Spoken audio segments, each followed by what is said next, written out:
سلام كما يتصنحوتا فتواتن كبراتن تخطاتل تددوي تي في نسعى زدالنا لكم حاتسرتن واناون زيناتات هجنا لكم قريبنا لنا كتكتاتلنا عند قدمنا بكندي على السنة وتاتهم كنفلم زوريا ملش سقامات بزلاقن مفتاح مس فيدرال منغستي بوليتيكاو لزبن مقبار كم زحاتتو بريزيدانت جنرال تادس ورده قليصام ከተማታት ትግራይ ንምንባር ምቹዋት ኮና ኣብ ስራሕቲ ሓምለዋይ ልምዓት ትኩረት ተገይሩ ከም ስራሕ ኣይተ ማንኤል ኣሰፋ ገሊጾም ዛጊት መንቀልዩ ዘይተፈለጠ ሓደጋ ባራሓው ወረዳ ጽቢ ደኒ ሳንቲ ቤራ ኣብ ቁጽር ከም ዘይወዓለ ተገሊጹ መንግስቲ ብልጽግና ተመዛበልቲ ምዕራብ ትግራይ ንምምላስ ሽድሉ ከም ዝኾነ ገሊጾም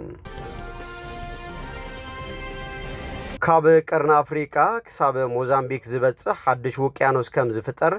ዘ ፖፑላር ሳይንስ ተባሃለ ድሕረ ገጽ ጸብጺቡ ናብ ዝርዝሩ ሰጊርና ኣለና ምስዕለታው ዜናታት ቢንያም ሓድሽ ሰናይ ምክትታል ዙርያ ምላሽ ጸገማት ብዘላቕን ምፍታሕ ምስ ፌደራል መንግስቲ ፖለቲካው ልዝብ ንምግባር ከም ዝሓተቱ ፕሬዝዳንት ግዚያዊ ምሕዳር ትግራይ ጀነራል ታደሰ ወረደ ገሊጾም ፕሬዝዳንት ግዚያዊ ምሕዳር ትግራይ ሌተናንት ጀነራል ታደሰ ወረደ ኣብ ህልው ኩነታት ትግራይን ኣፈጻጽማ ውዕል ሰላም ፕሪቶሪያን ኣመልኪቶም ብምክትል ዳይሬክተር ቢሮ ሓደጋን ቅድመ ድልውነትን ፕሮግራም ልምዓት ውድብ ሕቡራት መንግስታት ሚስተር ቱርባን ሳልሕ ምስ ዝተመርሐ ልዑል ጉጅለ 19 ሰነ 2017 ዓ.ም ኣብ ቤት ጽሕፈቶም ዘተካይዶም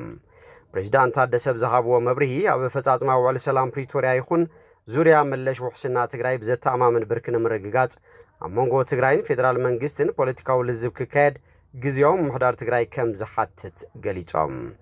ውዕል ሰላም ፕሪቶሪያ ብመሰረቱ ነቲ ተፈጢሩ ዝነበረ ጽንተታዊ ኩናት ደው ንኽብልን ብዘላቕነት ድማ ነባር ሰላም ንምርጋዝ ዝተኸተመ ምዃኑ ዝሓበሩ ፕሬዝዳንት ጀነራል ታደሰም እንተኾነ ብወገን መንግስት ፌደራል ኣብ ምምላስ ተመዛበልትን ምውሓስ ላዕላውነት ትግራይን ዓብዪ ክፍተት ከም ዘሎ ሓቢሮም ፕሬዝዳንት ጀነራል ታደሰ ኣብ ምስንባት እግሪ ምትካልን ዳግም ናብ ሕብረተሰብ ምጽንባርን ሰራዊት ትግራይ ዘሎ ክፍተት እንተብርሁ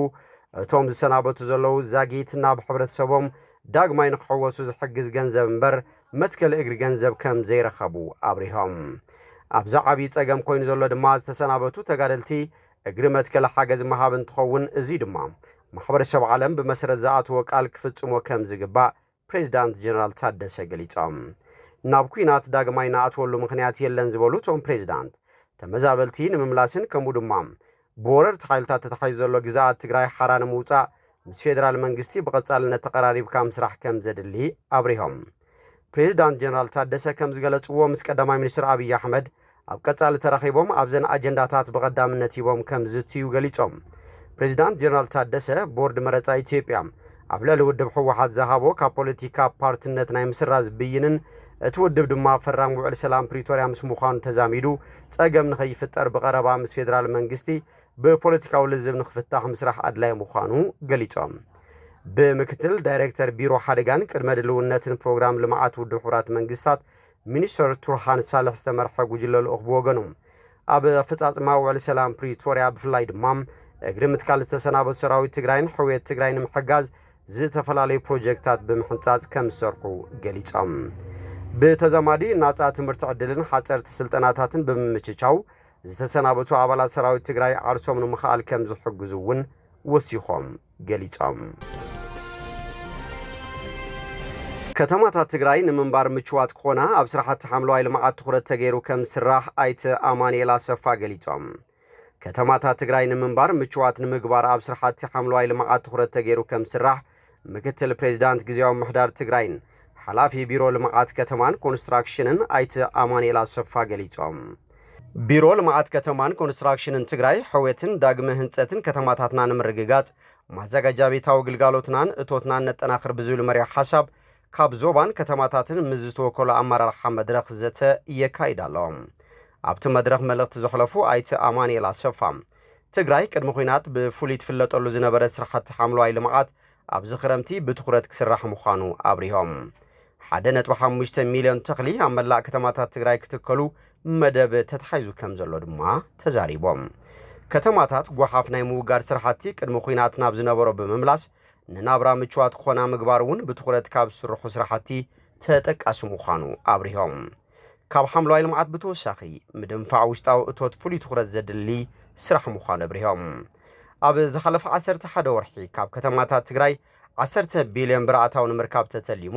9.3 ቢልዮን ብር ኣታዊ ከም ዝተረኸበ ኣዘኻኺሮም ኣብ 2017-18 ዓ.ም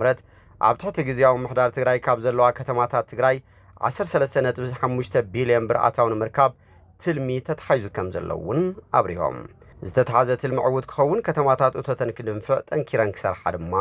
ጻውዒት ኣቕሪቦም ዛጊት መንቀልዩ ዘይተፈለጠ ሓደጋ ባራሓዊ ወረዳ ጽቢ ደኒ ሳንቲ ቤራ ኣብ ቁጽር ከም ዘይወዓለ ተገሊጹ ንተወካል ርክብን ሓበሬታን ወረዳ ጽቢ ኣይተ ሙላለም ከበደ ተወኪሱ ጉዳያት ኮሙኒኬሽን ዞባ ምብራቕ ትግራይ ኣብ ዝለኣኹ ሓበሬታ 18 ሰነ 2017 ዓ.ም ኣብ ጣብያ ቃል ኣሚን ደኒ ሳንቲ ቤራ ዘጋጠመ ሓደጋ ባራሓዊ ኣብ ቁጽር ብዘይምውዓሉ ኣብ ሃብቲ ተፈጥሮ ሰፊሕ ሓደጋ እናብጽሐ ከም ዝርከብ ተገሊጹሎም ህዝብን ምምሕዳርን ወረዳ ጽቢ ክልል ዓፋር ከተማ ጽቢ ከምኡውን ዝምልከቶም ኣካላት ዞባ ክልልን ፌደራልን እቲ ሓደጋ ባራሓዊ ንምቁጻር ጻዕርታት እናገበሩ ከም ዝርከቡ ካብ ጉዳያት ኮሙኒኬሽን ዞባ ምብራቕ ትግራይ ዝረኸብናዮ ሓበሬታ ኣመላኺቱም መንግስቲ ብልጽግና ተመዛበልቲ ምዕራብ ትግራይ ንምምላስ ድሉ ከም ዝኾነ ገሊጹ መንግስቲ ኣብይ ኣሕመድ ኣብ ትግራይ ተመዛበሉ ናብ መረበቶም ንምምላስ 100% ድሉ ከም ዝኾነ ገሊጹሎም ምዝ ተኣሳሲሩ መንግስቲ ፌደራል ብዝተኻኣለ መጠን ኩናት ንምትራፍ ትዕግስቲ ይገብር ከም ዘለውን ወሲኹ ሓቢሮም ቀዳማይ ሚኒስትር ኣብይ ኣሕመድ ኣብ ዝሓለፈ ሰሙን ምስ ተወከልቲ ውድባት ፖለቲካ ኢትዮጵያ ዘተ ኣብ ዘካየድሉ እዋን ከም ዝገለጽዎም ትግራይ ብዝምልከት ዝተመዛበሉ ሰባት ኣብ ምምላስ መንግስቲ 100% ድሉ ከም ዝነበረን ሕጂ እውን ድልዋት ከም ዝኾኑን ሓቢሩ ካብ ራያ ዝተመዛበሉ መሊስና ኢና ዝበለት ቀዳማይ ሚኒስትር ኣብ ወልቃይት እውን ተማሳል ድሌት እዩ ዘለና ብምባል ምስ ጊዜያዊ ምሕዳር ትግራይ እናተዘራረቡ ከም ዝኾኑ ገሊጹ ከም ገለጻ ቀዳማይ ሚኒስትር ኣብይ ኣሕመድ እቶም ዝተመዛበሉ ዜጋታት ንፖለቲካ መጥቀሚ ከይኾኑ ናብ መረበቶም ተተመሊሶም ካብ ዝኾነ ንላዕሊ ኢትዮጵያ ትኸስብ ክብል እውን ኣምሲሉ ኣብ ጉዳይ ትግራይ ምንም ዘይመስለናን ብዙሕ ዘይሕስበናን ከይመስለኩም ዝበለ ቀዳማይ ሚኒስትር ኣብይ ባእና ወገን ዝተመዛበሉ ንምምላስ ሓደ ግዜ ዘይኮነስ 10 ግዜ ትል መውፂና ኢና ክብል ተዛሪቡ ብተማሳሊ ኣብ ዝሓለፈ ኩናት ካብ መናእሰያትን ኣደታትን ትግራይ ብላዕሊ ዝተጎደአ ሰብ ከም ዘለ ዘለዓለ ቀዳማይ ሚኒስትር ኣብይ እዚ ኸይድገም ድማ ብዝተኻኣለ መጠን ኩናት ንምትራፍ ከም ዝደልዩ ወሲኹ ገሊጹ ኣብቲ ኩናት ዝተጎድኡ መናእሰያትን ኣዶታትን እንትኾኑ እውን እቶም ዘቕተልዎም ሰባት ግና ይፍክሩ እዮም ዘለዉ እቶም ወቲ ግና እቲ ጉዳይ ከይፈለጥዎ እዮም ዝጠፍኡ ብምባል ንሕና ድማ ንሱ ከይፍጠር ኢና ዝለዓለ ትዕግስቲ ንገብር ዘለና ክብል እቲ ቀዳማይ ሚኒስትር ገሊጹ ብኻልእ ወገን ዘይሕገ መንግስታዊ ዝኾኑ ልምምዳትን ፈተነታትን ይግበሩ ከም ዘለዉ ዝሓበረ እቲ ቀዳማይ ሚኒስትር ኢትዮጵያ እውን ብሕጊ ምኽባር ትካላት ማለት እውን ብሎው ኢንፎርስመንት ኤጀንሲስ እኹል ዓቕሚ እናሃነፀት ከም ዘላ ብምዝኻር እዚ ዝህነት ዘሎ ድማ ኣስጋኢት ዓለምን ናይ ህልውና ሓደጋን ይመጽእ ስለ ዘሎ ክብል ተዛሪቡ ናይ ሎም 45 ዓመት ዝነበረና ዓቕሚ ውግእን ቴክኖሎጂን ምስ ናይ ሎም ዘለና ንእሽተይ ይፈላለዩ ዝበለ እቲ ቀዳማይ ሚኒስትር ነዚ ምሽራፍ ግና 10 ግዜ ምሕሳብ ኣድላይ ክብል ገሊጹ ካብዚ ብተወሳኺ ኣብ ትግራይ እናገልገሉ ዝነበሩ ሰባት ኣብ እዋን ኩናት ካብ ስራሕ ወፃኢ ኮይኖም ዝበሃል ክነጻር ኢና ብምባል እዚ እንተሃልዩ ክነስተኻኽሎ ኢና ንኽነስተኻኽል ድልዋት ምዃንና ድማ ክትርድኡና የድሊ ክብል ተዛሪቡ